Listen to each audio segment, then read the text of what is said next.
अस्सलाम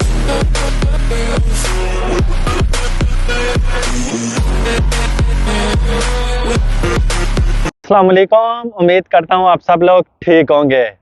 तो आज की वीडियो बहुत इंटरेस्टिंग होने वाली है। इस पे काफ़ी ज़्यादा रिक्वेस्ट भी आई थी, कमेंट में भी और इंस्टाग्राम पे भी काफ़ी लोगों ने मैसेज वगैरह किए थे कि आप जो है ना लिविंग एक्सपेंस की बता दें कि कनाडा में जब बंदा न्यू आता है उसका कितना खर्चा हो जाता है और जब यहाँ पे लोग थोड़े सेटल हो जाते हैं तो तब कितना खर्चा हो जाता है। तो आज हम इसके ऊपर बात करेंगे। अगर आप यहाँ पे एज ए न्यू इमिग्रेंट आते हैं, चाहे आप यहाँ पे स्टूडेंट वीज़े पे आते हैं, तो आपके पास कितने पैसे होने चाहिए कि आपका यहाँ पे मंथ तक आप यहाँ पे सेटल हो सकें। अब मैं आपको सबसे पहले बताता हूँ कि अगर आप यहाँ पे एज ए इंटरनेशनल स्टूडेंट आते हैं तो आपका जो सबसे ज़्यादा जो मेन खर्चा हो जाता है वो होता है अकोमोडेशन का। डिपेंड करता है आपकी कौन सी लोकेशन है। मेरे पास इंफॉर्मेशन है, मैं आपके साथ वही शेयर करूँगा। मुझे पता है GTA एरिया का और उसके बाद पता है नायग्रा फॉल का। बाकी इलाकों का मुझे इतना नहीं पता है, थोड़ा बहुत इल्म है, लेकिन 100% मैं मेक श्योर नहीं हूँ। GTA मैंने आपको पहले भी बताया हुआ है कि इसका मतलब है ग्रेटर टोरंटो एरिया। उसमें आता है ब्रॉम्पटन, मिसिसागा, टोरंटो, स्कारब्रो। जो नायग्रा है वो एक अलग रीजन है। नायग्रा फॉल वो आप बहुत मशहूर जगह है, तो उसका मैं आपको एंड पे बताऊंगा। तो सबसे पहले मैं आपको बताता हूँ स्टूडेंट का।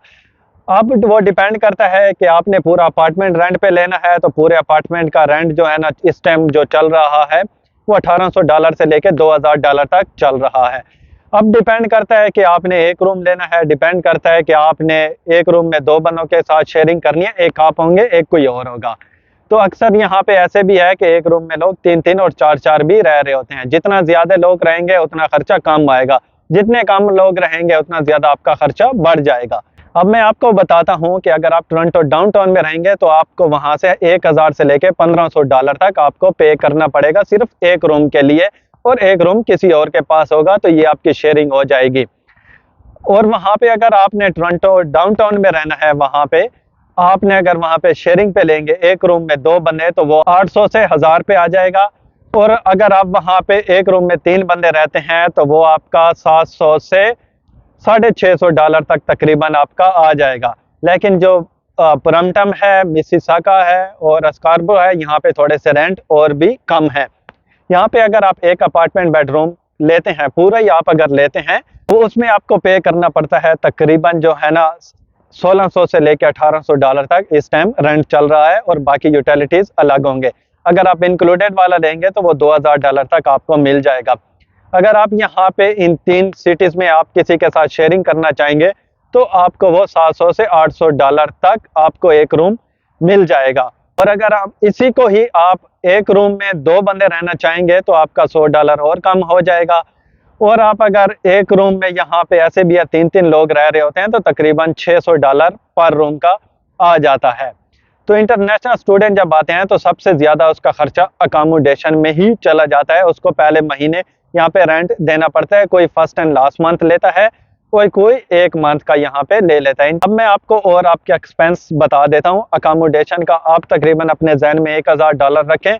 बाकी आपने यहाँ पे जब आएंगे तो आपको विंटर जैकेट चाहिए होगी, विंटर शूज़ चाहिए होंगे, विंटर ग्लव्स चाहिए होगी, कैप चाहिए होंगे, तो उसके लिए भी आपका खर्चा हो जाता है। आपके पास फ़ोन तो होता है, चलो बंदा उससे गुजारा कर ही लेता है, फिर बाद में यहाँ पे बंदा आईफोन लेके फ़ोन चेंज कर लेता है। जब आप यहाँ पे कनेक्शन सिम लेंगे, सिम भी तो लेनी होगी, उसका लिए आपका थोड़ा सा खर्चा बहुत हो जाएगा। डिपेंड करता है आप कितना गीगाबाइट जो है ना आप जीपी लेते हैं यूज़ करने के लिए। यहाँ से $40 से लेके $50 तक आपको तकरीबन 20 से 25 जीबी वाला मिल जाता है। अनलिमिटेड कॉलिंग, टैक्स वगैरह वो मिल जाता है। डिपेंड करता है आप किस कंपनी के साथ आप अपना कॉन्ट्रैक्ट करते हैं।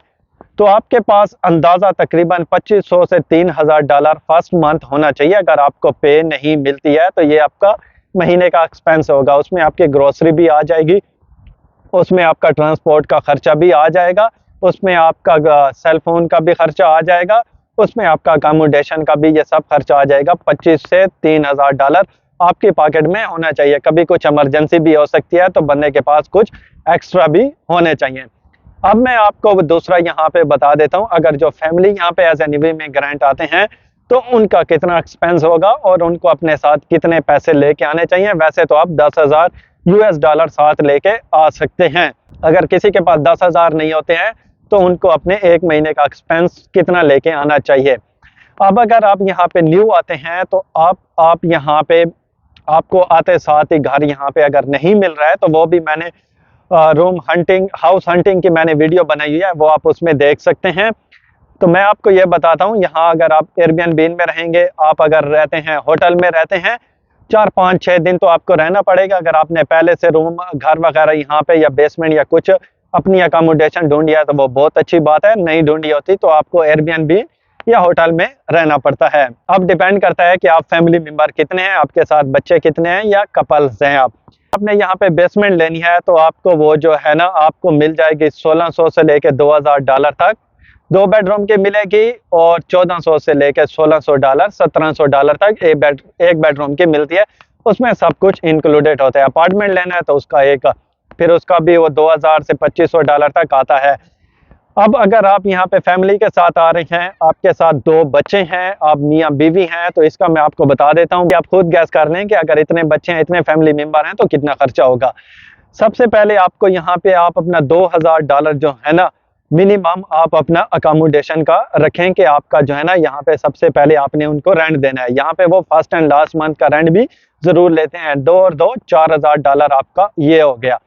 उसके बाद आपने अपनी विंटर जैकेट लेने होते हैं, विंटर शूज लेने हैं, बच्चों के भी लेने हैं, अपने भी लेने हैं।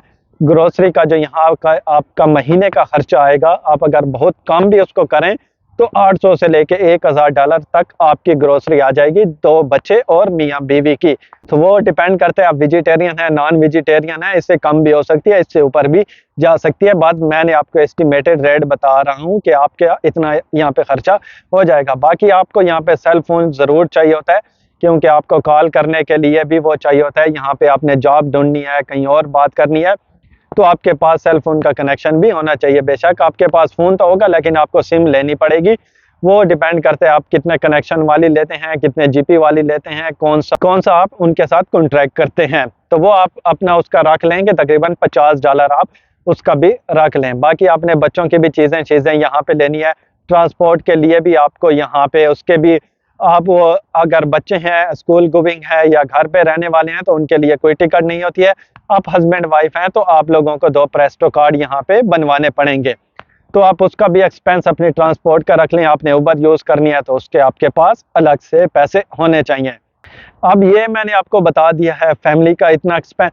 फैमिली का तकरीबन आपके पास जो कम से कम होना चाहिए 6 से $8000 आपके पास एक महीने का यहाँ पे एक्सपेंस होगा, जिसमें आप फर्स्ट एंड लास्ट मंथ अपना आप उसको दे देंगे, अकोमोडेशन वालों को दे देंगे और उसके बाद बाकी आपका ट्रांसपोर्ट का खर्चा, सेल फोन का खर्चा, आपकी ग्रोसरी का खर्चा और कुछ आपके अपनी पॉकेट में भी थोड़े बहुत होने चाहिए जब तक जॉब नहीं मिलती है।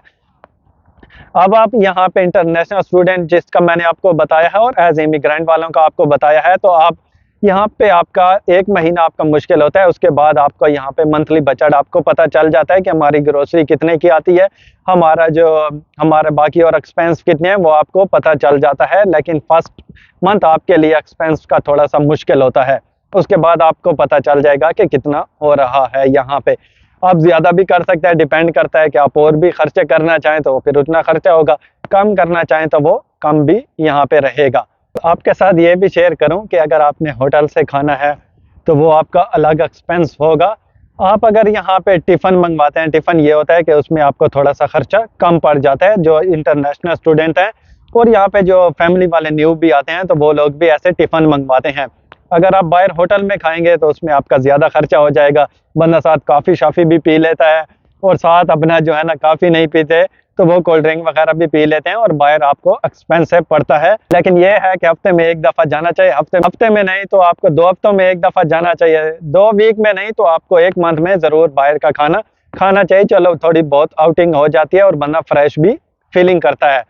और उसके बाद टिफ़िन आते हैं, अगर आप मंथली अपना टिफ़िन लगाते हैं तो रोज़ आपको वो मेन्यू देते हैं, रोज़ आपका खाना चेंज होता है और वो आपके घर पे डिलीवरी भी कर देते हैं। यहाँ पे जो न्यू आते हैं तो कुछ ऐसे कर लेते हैं, वो टिफ़िन लगवा लेते हैं, और इंटरनेशनल जो स्टूडेंट होते हैं उनका तो यहाँ पे वो टिफ़िन ही लगवाते हैं क्योंकि वो बाहर से बहुत ही सस्ता पड़ता है। उनको घर में बनाने का टाइम नहीं होता है, अगर कभी टाइम मिलता है तो वो अपनी पसंद की कभी कभार चीज़ बना लेते हैं, लेकिन अक्सर ने यहाँ पे अपना टिफ़िन लगवाया हुआ होता है। अब मैंने सारी एक्सपेंस की आपको डिटेल बता दी है, वो मैंने आपको इन 4 GTA की बताई है। बाकी अगर आपको नायग्रा फॉल का वहाँ पे बता देता हूँ आपके साथ शेयर करता हूँ नायग्रा फॉल का, जो नायग्रा रीजन है। आप वहाँ पे एज ए स्टूडेंट जाते हैं, क्योंकि वहाँ पे जो है ना नायग्रा यूनिवर्सिटी और कॉलेज भी वहाँ पे हैं। आप वहाँ पे एडमिशन लेते हैं और आपका वहाँ पे खर्चा थोड़ा सा कम होगा। वहाँ पे अगर आप लेते हैं एक बेडरूम, वहाँ पे एक घर होता है पूरा, और उसमें अलग अलग लोग रह रहे होते हैं, स्टूडेंट रहते हैं और कोई जॉब करने वाला रह रहे होते हैं। आप वहाँ पे एक बेडरूम लेंगे, इंक्लूडेड सब कुछ, आपको 700 से लेके $750 तक आपको वहाँ पे रूम मिल जाएगा। डिपेंड करता है लोकेशन पे, लेकिन मैक्सिमम इतना है, आपको इससे कम भी वहाँ पे मिल जाएगा। अगर आप ढूंढने की कोशिश करें तो आपको वहाँ पे मिल जाएगा, और वहाँ पे तो जॉब भी आपको पार्ट टाइम मिल जाती है। लेकिन जो ये एरिया है, यहाँ पे जॉब की अपॉर्चुनिटी बहुत ज़्यादा होती है। वहाँ पे भी जॉब मिल जाती है, ये नहीं कि नहीं होती है, लेकिन वहाँ पे थोड़ी सी ज़्यादा एफर्ट आपको करनी पड़ेगी, तब जाके जॉब मिल जाएगी। ये जो मैंने आपको बताया है 700 से लेकर 750, ये पूरा एक रूम आपको मिलेगा। अगर आप वहाँ पे शेयरिंग पे रहेंगे तो वो 400 से लेकर $450 तक भी है, और 350 से लेकर $300 तक भी वहाँ पे है। शेयरिंग वालों का भी है वहाँ पे नायग्रा फॉल में। आप एक रूम में वहाँ पे रहते हैं, 2 बंदे रहते हैं, तो आपको $400 पे करना पड़ेगा। आप अगर एक रूम में खुद रहते हैं तो आपको 700 से $800 पे करना पड़ता है, और इससे कम भी हो सकता है। एक रूम में 3 बंदे रहते हैं तो आपका $250 से $300 का भी वहाँ पे मंथली आ जाएगा। लेकिन एक रूम में 3 रहना थोड़ा मुश्किल होता है, लेकिन अक्सर लोग यहाँ पे एडजस्टमेंट की होती है। जब नए नए आते हैं तो वो रह ही जाते हैं, बाकी वो आपके एक्सपेंसिव वो अलग से हो गए। अब वहाँ पे अगर फैमिली शिफ्ट होना चाहे तो फैमिली के लिए वहाँ पे बेसमेंट 1000 से लेके $1200 तक बेसमेंट मिल जाती है। वो अपना वहाँ पे अपार्टमेंट लेना चाहें तो वो भी आपको 1000 से लेके $1500 तक मिल जाता है। घर भी लेना चाहें तो वो भी आपको थोड़ी सी कम प्राइस में मिल जाता है, $1500 से $2000 तक। यहाँ पे GTA में घर लेना आपको बहुत ज़्यादा एक्सपेंसिव पड़ता है। तो नायग्रा फॉल में वहाँ पे अकोमोडेशन के खर्चे थोड़े से कम हैं, रहने के लिए कम है, और जॉब भी ऑफर वहाँ पे इतनी ज़्यादा नहीं होती जितनी यहाँ पे है। अब डिपेंड करता है आप लोग GTA में जाते हैं, नायग्रा फॉल जाते हैं, कैलगरी जाते हैं, या किसी और लोकेशन पे जाते हैं। मैंने आपके साथ इन्फॉर्मेशन शेयर कर दिया। उम्मीद करता हूँ आपके लिए ये इन्फॉर्मेशन हेल्पफुल हुई होगी, और आपने हमें और ज़्यादा मोटिवेट करने के लिए चैनल को ज़रूर सब्सक्राइब करना है, ताकि हमें और ज़्यादा खुशी मिलती है और हम आपके साथ और मज़ीद अच्छी इन्फॉर्मेशन आपके साथ शेयर करते हैं। तो मिलेंगे एक और नई वीडियो के साथ, तब तक के लिए टेक केयर एंड अल्लाह हाफिज़।